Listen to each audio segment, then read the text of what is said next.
High friends, welcome back to my channel house with Puja. আমি পুজো এসে গেছি আবার তোমাদের কাছে। কেমন আছো তোমরা? আশা করি খুব ভালো আছো। আমিও খুব ভালোই আছি। সকাল সকাল একটা বৃষ্টিবাজের সকালে চলে এসেছি তোমাদের কাছে একটা ব্লগ নিয়ে। তোমরা সাথে থাকো, দেখতে থাকো আজকে সারাদিনটা কেমন করে কাটাই। সবুজ, শুধু সবুজ, সাথে বৃষ্টি। বেশ লাগছে ওয়েদার। এরকম মাঝে মধ্যে বৃষ্টি হলে ভালোই লাগে, কিন্তু এই বৃষ্টিটা আর যেন নেওয়া যাচ্ছে না।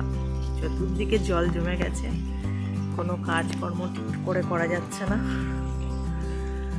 বৃষ্টি পড়ছে আর রাস্তার অবস্থা তো খুব খারাপ। দেখো রাস্তার অবস্থাটা দেখাই একবার। গুড মর্নিং সবাইকে।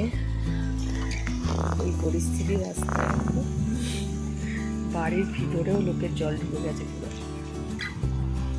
বৃষ্টি পড়ছে এখনো।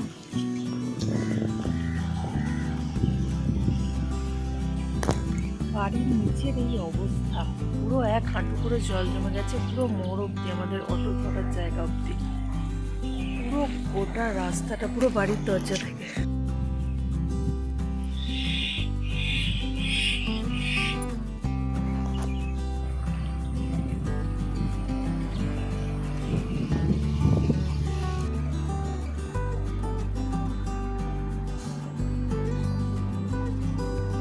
গরম গরম ধোঁয়াটা খিচুড়ি, আর সাথে ডিমের অমলেট, বাদাম ভাজা, পাঁপড়।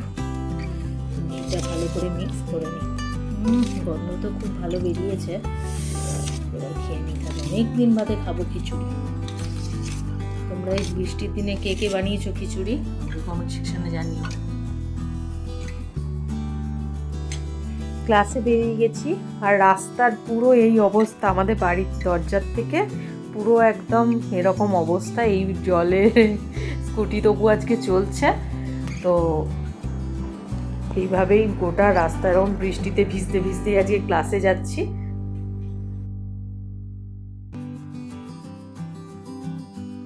বাপরে আজকে কি বৃষ্টি! রাস্তার অবস্থা খুব খারাপ। ফাইনালি পৌঁছে গেছি। প্র্যাকটিক্যাল ছিল আজকে আমাদের, তো প্র্যাকটিক্যালটা তোমাদের সাথে একটু শেয়ার করলাম। হেয়ার ওয়াশ করে নিলাম ফার্স্টে, ড্রায়ার করে। ভেলক্রো আজকে আমার ফার্স্ট প্র্যাকটিক্যাল। তো দেখো লেয়ার্সগুলো খুব ভালো এসেছিলো, ভালো হয়েছিল। ফার্স্ট টাইম আমার প্র্যাকটিক্যাল হলেও বেশ সুন্দর লাগছে ওকে। হয়ে গেল, বেরিয়ে গেলাম। বৃষ্টি পড়ছে।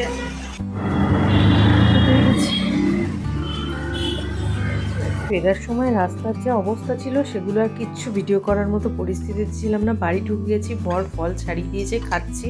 আর এদিকে তারপরে আবার এগ রোল বানাতে চলে গেছিলাম। তো বাড়িতে হোমমেড এগ রোল এরকম বৃষ্টির দিনে জাস্ট অসাধারণ লাগে, তাই বানিয়ে ফেললাম ঝটপট এগ রোল। তো চলো এগ রোলটা আগে খেয়ে নিই। দারুণ টেস্ট হয়েছিল। কিন্তু কিছুক্ষণ বাদেই কর্তামশাই বলে কি, চলো এই বৃষ্টিতে না ফুচকা খেতে ইচ্ছা করছে। তো তারপরে আবার কর্তামশাই গেল ফুচকা বানাতে। ফুচকার জল, আলু সমস্ত কিছু বানালো, আমি শুধু ভেজে দিলাম।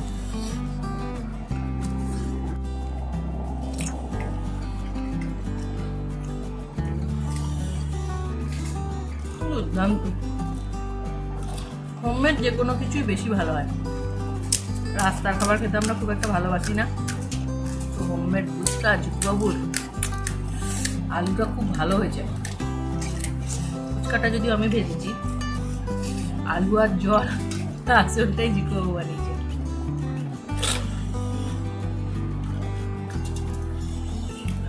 বাপরে পেট ভর্তি হয়ে যা খেতে পারবো না। তো আজকে এটুকুই, আবার দেখা হবে নেক্সট ব্লগে। ততক্ষণ সবাই ভালো থেকো, সুস্থ থেকো, আর সব সময় হাসতে থেকো। ভালো থেকো সবাই, দেখা হবে নেক্সট ব্লগে। Tata, by.